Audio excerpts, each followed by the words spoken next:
नमस्कार दोस्तों, unique Buddha channel पर आपका दिल से स्वागत है। ये बात उन दिनों की है जब गौतम बुद्ध मरवन में अपना समय व्यतीत कर रहे थे। इस समय तक बुद्ध की प्रसिद्धि दूर दूर तक फैल चुकी थी। बहुत दूर दूर से लोग अपनी चिंताओं और परेशानियों का समाधान खोजने उनके पास आते थे। ऐसे ही एक दिन जब बुद्ध मरवन में अपने शिष्यों को प्रवचन दे रहे थे तो एक अधेड़ उम्र का व्यक्ति अपने 20 वर्ष के पुत्र को अपने साथ लिए बुद्ध की तरफ चला आ रहा था। जब वे प्रवचन स्थल के पास पहुंच गए तो बुद्ध ने एक नजर उन पर डाली और इशारे से बैठने के लिए कहा। जब प्रवचन समाप्त हो गया और सभी लोग वहां से चले गए तो बुद्ध ने उस व्यक्ति को अपने पास बुलाया और बैठने के लिए कहा। वहां चारों तरफ हरियाली छाई हुई थी। मौसम बहुत सुहाना था और तरह तरह के पक्षियों की आवाजें गूंज रही थीं। ऐसा नजारा देखकर उस व्यक्ति को अंदर से असीम शांति महसूस हो रही थी। इसके बाद बुद्ध ने उस व्यक्ति से आने का कारण पूछा तो इस पर व्यक्ति ने कहा, तथागत, मैं 2 दिन की लंबी यात्रा करके अपने पुत्र को आपसे मिलवाने लाया हूं। ये मेरा इकलौता पुत्र है और ये हर समय थका थका रहता है। ऐसा लगता है जैसे इसके अंदर कोई जान ही नहीं है और यह कोई प्राणी नहीं है।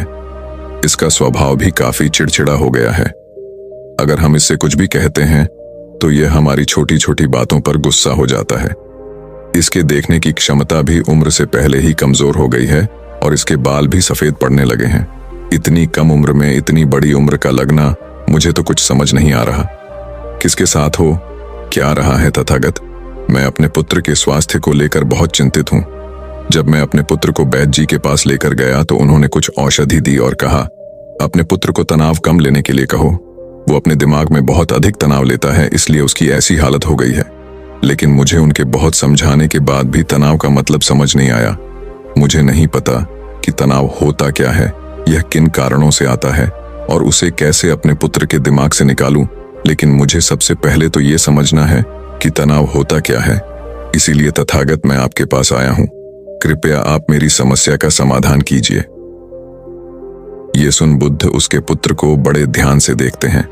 उसके चेहरे को देखते हैं, उसकी आंखों को देखते हैं और फिर उसके हाथों की नब्ज को भी देखते हैं। यह सारी विधि करने के पश्चात बुद्ध उस व्यक्ति से कहते हैं, तनाव लेना तो कोई नहीं चाहता, लेकिन फिर भी यह तनाव लोगों के दिमाग को दीमक की तरह पकड़ लेता है और व्यक्ति जान भी नहीं पाता कि वह तनाव में जी रहा है। लेकिन अगर व्यक्ति तनाव के कारणों को अच्छे से समझ लेता है और तनाव के बारे में कोई ऐसा पैमाना बना लेता है जिससे वह जान सके कि वह कितने तनाव में है, तो वह इस समस्या का समाधान भी खोज सकता है। सबसे पहले तो तुम ये समझो कि तनाव होता क्या है। जब भी कोई व्यक्ति कोई काम कर रहा होता है लेकिन उसका मन कहीं दूर भटक रहा होता है, कल्पनाओं में होता है, तो उसके शरीर और मन के बीच एक दूरी पैदा हो जाती है। यह दूरी जितनी अधिक होगी, व्यक्ति उतनी ही ज्यादा बेहोशी की अवस्था में होता है और शरीर व मन के बीच की इसी दूरी और इसी खिंचाव को तनाव कहा जाता है। आखिर कोई पसंदीदा खेल खेलने के बाद व्यक्ति चुस्ती और प्रसन्नता से क्यों भर जाता है, जबकि उसने तो अपने शरीर को थकाया है। लेकिन समझने वाली बात यह है कि खेलते समय मन और शरीर एक साथ पूरी तरह से उस खेल में केंद्रित होते हैं, जिससे शरीर और मन के बीच दूरी पैदा नहीं होती और कोई तनाव पैदा नहीं होता। और अगर दिमाग में कोई तनाव था भी तो वो भी दूर हो जाता है। लेकिन इसके विपरीत, जब हम कोई ऐसा काम करते हैं जो हमें पसंद नहीं है, तो हमारा शरीर तो उस काम को कर रहा होता है, लेकिन हमारा मन कहीं दूर कल्पनाओं में भटक रहा होता है, जिससे शरीर और मन के बीच एक दूरी पैदा हो गई और तनाव ने जन्म ले लिया। इसीलिए व्यक्ति को एक समय पर सिर्फ एक ही काम करना चाहिए और अपने तन और मन की सारी शक्ति उसी एक काम पर लगा देनी चाहिए, जिससे व्यक्ति के अंदर तनाव पैदा ही ना हो। इसके बाद बुद्ध ने कहा, तनाव पैदा होने के मुख्य 8 कारण होते हैं और जिसने इन कारणों को समझ लिया वो जीवन भर तनाव मुक्त रह सकता है। मुख्य कारणों में सबसे पहला कारण है अति महत्वाकांक्षी होना। महत्वाकांक्षी होना अच्छी बात है, लेकिन क्या कभी आपने इस बात पर ध्यान दिया है कि इंसान के लक्ष्य कभी पूरे ही नहीं होते? उसका एक लक्ष्य पूरा हुआ नहीं कि वह दूसरे की तरफ भागने लगता है, दूसरा पूरा हुआ तो तीसरे की तरफ, और इस तरीके से वो अपने लक्ष्यों को पाने के लिए जिंदगी भर गोल गोल घूमता रहता है। इसीलिए जो व्यक्ति अति महत्वाकांक्षी होता है, जिसने बड़े बड़े लक्ष्य बनाए होते हैं, वह वर्तमान में कभी रह ही नहीं पाता। उसका मन सदैव भविष्य की योजनाएं बनाने में ही व्यस्त रहता है। उसका शरीर तो वर्तमान में रहता है, लेकिन मन भविष्य में ही रहता है, जिससे मन और शरीर के बीच दूरी पैदा हो जाती है और वह तनाव भरी जिंदगी जीने लगता है। बुद्ध के मुंह से यह बात सुन उस लड़के ने कहा, बुद्ध, तो फिर इसका मतलब है कि हमें लक्ष्य नहीं बनाना चाहिए, क्योंकि लक्ष्य बनाना भी तो महत्वाकांक्षा ही है।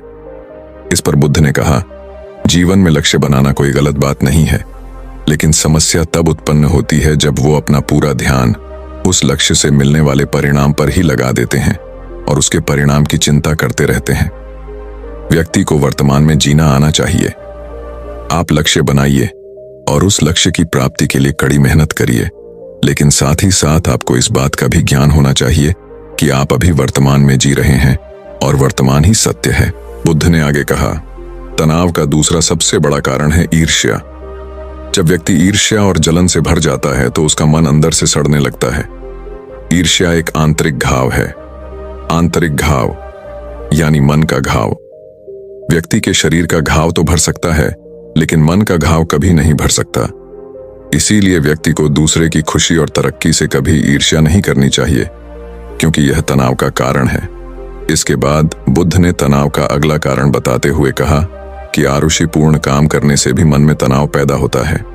जो काम करना हमें पसंद ही नहीं है, जिस काम में हमारी रुचि ही नहीं है, उस काम में हमारा मन लग ही नहीं पाएगा।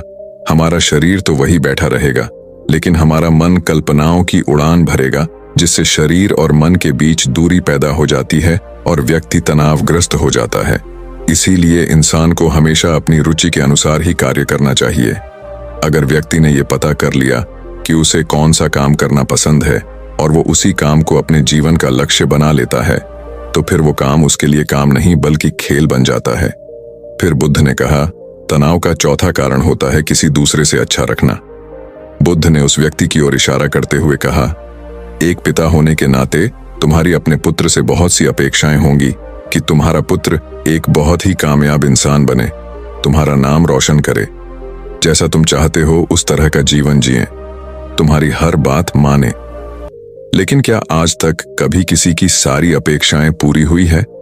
जब भी कोई व्यक्ति किसी दूसरे से कोई अपेक्षा रखने लगता है तो वो अनजाने में अपने लिए तनाव पैदा करने लगता है। जरा सोचो कि अगर तुम्हारा बेटा तुम्हारे अनुसार काम नहीं कर रहा और वो नहीं बन पा रहा जो तुम उसे बनाना चाहते हो, तो निश्चित रूप से तुम्हारे दिमाग को तनाव पकड़ लेगा। तुम तनाव से भरा जीवन जीना शुरू कर दोगे और इस तनाव के बस में आकर तुम ऐसा व्यवहार करोगे, ऐसी बातें करोगे कि तुम्हारा अपने पुत्र के साथ संबंध और भी खराब होता चला जाएगा। इसीलिए व्यक्ति को जितना हो सके उतनी कम अपेक्षाएं दूसरों से रखनी चाहिए, और अगर पूरी तरह से तनाव मुक्त रहना है तो दूसरों से अपेक्षा रखना ही बंद कर दो। इसके बाद बुद्ध ने कहा कि शारीरिक कष्ट भी इंसान के तनाव का एक कारण होता है। जब व्यक्ति किसी शारीरिक पीड़ा से गुजर रहा होता है तो उसका पूरा ध्यान बस अपने उस शारीरिक दर्द पर होता है और वो पूरे दिन बस उसी के बारे में सोचता रहता है, जिससे उसका मन दुख के विचारों से भर जाता है और ऐसी स्थिति में व्यक्ति तनावग्रस्त रहने लगता है। ये सुन उस व्यक्ति ने कहा कि हे बुद्ध, शारीरिक दुख तो किसी भी व्यक्ति को हो सकता है, तो फिर क्या हुआ? व्यक्ति जीवन भर तनाव में ही जिएगा? इसका जवाब देते हुए बुद्ध ने कहा कि इंसान को ये बात समझनी चाहिए कि हमारा जीवन दुखों का आधार है। इसीलिए व्यक्ति ना चाहते हुए भी बार बार अपनी इस आदत का शिकार बन जाता है और काम को टालता रहता है, और फिर जब काम की समय सीमा पास आ जाती है तो वह तनाव से भरकर काम को पूरा करने का प्रयास करता है। इसीलिए तनाव मुक्त रहने के लिए व्यक्ति को काम को टालने की आदत छोड़नी पड़ेगी, और यह तभी संभव है जब व्यक्ति काम को समय से पहले खत्म करने का निश्चय करें। सबसे आखिरी और सबसे प्रमुख कारण जो तनाव का होता है वो है ज्यादा सोचना। लगातार सोचते रहना भी एक बीमारी है, और यह उस व्यक्ति में सबसे ज्यादा पाई जाती है जो कपोल कल्पनाएं करता है, जो अतीत की घटनाओं और भविष्य की बातों के बारे में सोचता रहता है, जो बेवजह के अनुमान लगाता रहता है। इसीलिए व्यक्ति को ज्यादा सोचने की आदत पर लगाम लगाना चाहिए। इसके लिए जितना हो सके खुद को काम में व्यस्त रखना चाहिए और हर दिन ध्यान का अभ्यास करने को अपने जीवन का हिस्सा बना लेना चाहिए।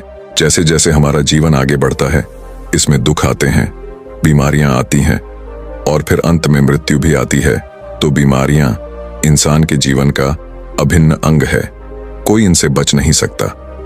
बस किसी किसी के जीवन में ये समय से पहले आ जाती है, तो किसी के बाद में। आती सबको है। जब इंसान का मन इस बात को अच्छे से समझ लेगा तो फिर वह अपनी बीमारी के बारे में सोच सोच कर ज्यादा तनाव नहीं लेगा, क्योंकि यह हमारे जीवन का अभिन्न हिस्सा है और इसके लिए व्यक्ति को शारीरिक रूप से भी अभ्यास करते रहना चाहिए। अपने जीवन में व्यायाम और स्वस्थ जीवन शैली को भी जगह देनी चाहिए, ताकि उसका शरीर लंबे समय तक निरोगी रहकर सही से काम कर सकें। तनाव का अगला कारण होता है अपनी योजनाओं को समझने के लिए समय न देना। कुछ लोगों के दिमाग में कोई विचार आया नहीं है कि वो बिना सोचे समझे उस पर काम करना शुरू कर देते हैं, और जब उस काम में उन्हें असफलता मिलती है तो वह तनाव से भर जाते हैं, क्योंकि उन्होंने उस काम को शुरू करने से पहले उसके बारे में पूरी जानकारी इकट्ठा नहीं की थी। इंसान को कोई भी काम शुरू करने से पहले उसके अच्छे और बुरे परिणामों के बारे में ठीक से सोच विचार कर लेना चाहिए। इंसान को इस बारे में भी सोच लेना चाहिए कि अगर ये योजना सफल नहीं हुई तो फिर इसके बाद मैं क्या करूंगा। इसीलिए व्यक्ति को अपनी योजनाओं को ठीक से समझने के लिए पूरा समय देना चाहिए, ताकि बाद में उस योजना की वजह से तनाव पैदा ना हो। तनाव का 7वां सबसे बड़ा कारण होता है टाल मटोल करना। आज के काम को कल पर टालना। आप लोगों ने ये कहावत तो सुनी होगी कि आलस इंसान के शरीर का सबसे बड़ा शत्रु है।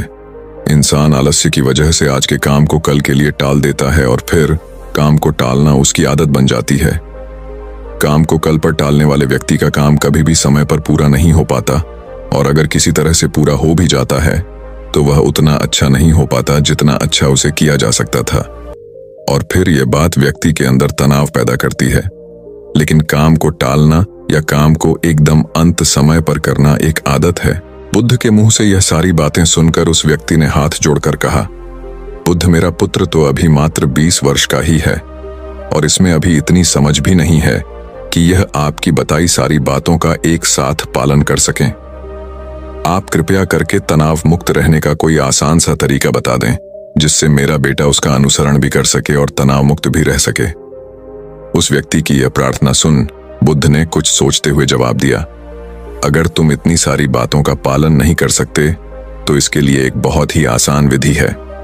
तुम एक बार मैं एक काम को करने पर ध्यान लगाओ, उस समय पर सिर्फ उसी काम को करो, सिर्फ उस पर ही अपना पूरा ध्यान लगाओ, और अगर तुम्हारा मन इधर उधर भटक जाता है तो जैसे ही तुम्हें याद आए उसे वापस फिर उसी काम में लगा दो। ये सबसे आसान और अच्छा तरीका है तनाव मुक्त रहने का।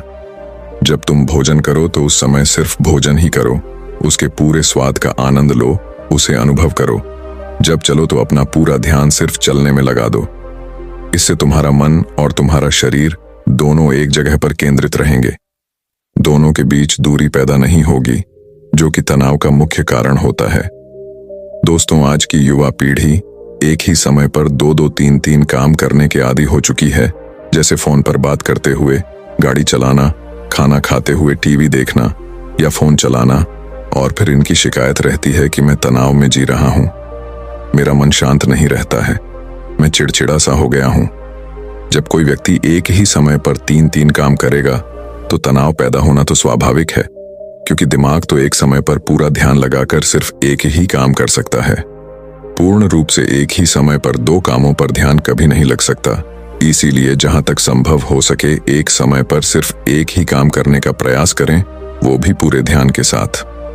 दोस्तों, आशा करता हूं कि आपको इस कहानी से काफी कुछ सीखने को मिला होगा। आपसे निवेदन है, चैनल को सब्सक्राइब जरूर करें